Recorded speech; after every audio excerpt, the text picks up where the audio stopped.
Hello everyone! In today's short tutorial, I'll be showing you how to delete voice messages on WhatsApp.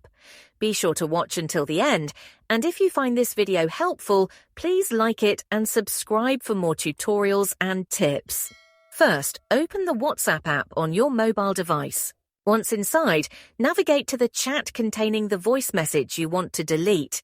You can delete audio messages from both individual and group chats. Scroll through the chat conversation to locate the specific voice message you'd like to remove.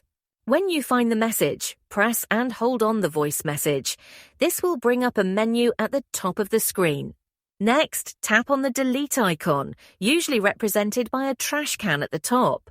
A pop-up menu will appear, presenting you with different options such as Delete for Me and Delete for Everyone.